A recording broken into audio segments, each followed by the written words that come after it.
नमस्कार। एक और वीडियो के अंदर आपका स्वागत है। इस वीडियो के अंदर हम बात करने वाले सरकार है उसके हाथ में होता है कि नोट छापने का।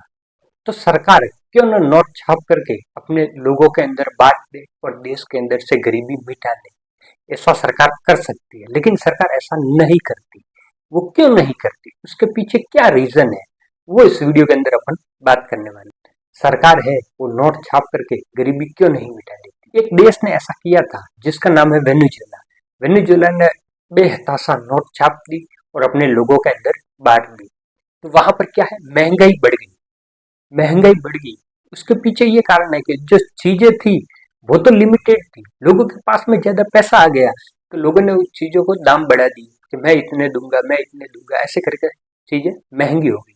तो नोट छाप करके कोई देश गरीबी नहीं मिटा सकता, उस देश के अंदर महंगाई बढ़ जाएगी।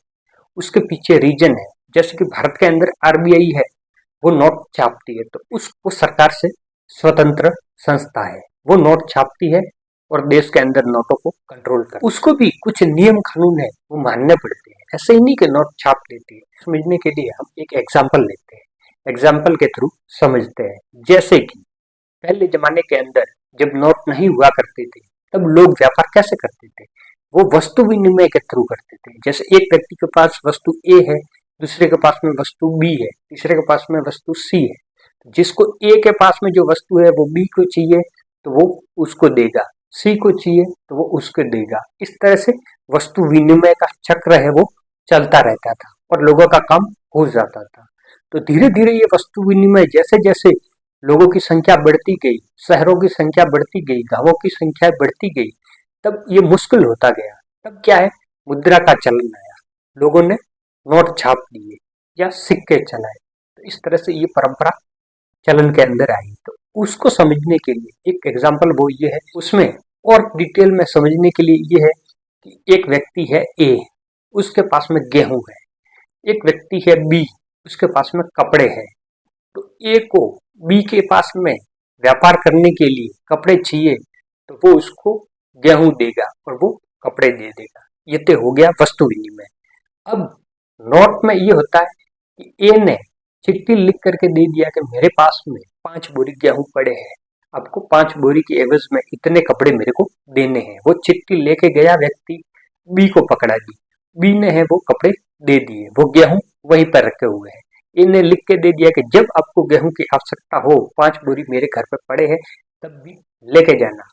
तो वो बी के पास में चिट्ठी थी, बी को और किसी से सामान खरीदना था सी के पास में, तो वो चिट्ठी उसने सी व्यक्ति को पकड़ा दी।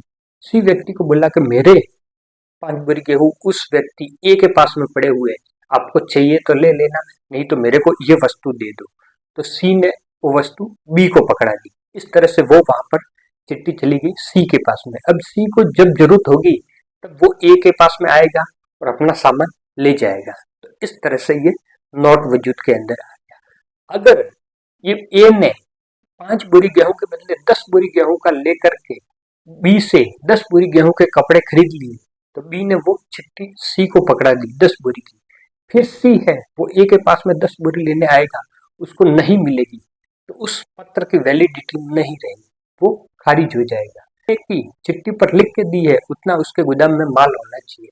तो आरबीआई भी नोट छापती है तो इतनी वस्तु देश के अंदर होनी चाहिए, इतने ही नोट छाप सकती है, नहीं तो महंगाई बढ़ जाएगी, उसकी वैलिडिटी नहीं रही। आरबीआई के गोदाम में इतना माल होना चाहिए जितने की वो करेंसी जारी कर रहा है। ये इस उदाहरण के द्वारा हमने समझा। तो सरकार है वो आरबीआई है, वो 70% गोल्ड और 30% विदेशी मुद्रा अपने पास में रखती है, इतनी ही करेंसी जारी करती है। देश के अंदर जितनी भी वस्तुओं का मूल्य है उतनी ही आरबीआई मूल्य के नोट जारी कर सकता है। नहीं तो क्या है, लोग उसको सामान के अंदर कन्वर्ट करेंगे तो महंगाई बढ़ जाएगी। जैसे कि उसने 5 बोरी गेहूं के बदले 10 बोरी की चिट्ठी लिख करके दे दी और वो कन्वर्ट कराने के लिए आ गया, तो फिर उसके पास में नहीं माल है, उस पत्र की कोई वैल्यू नहीं रही।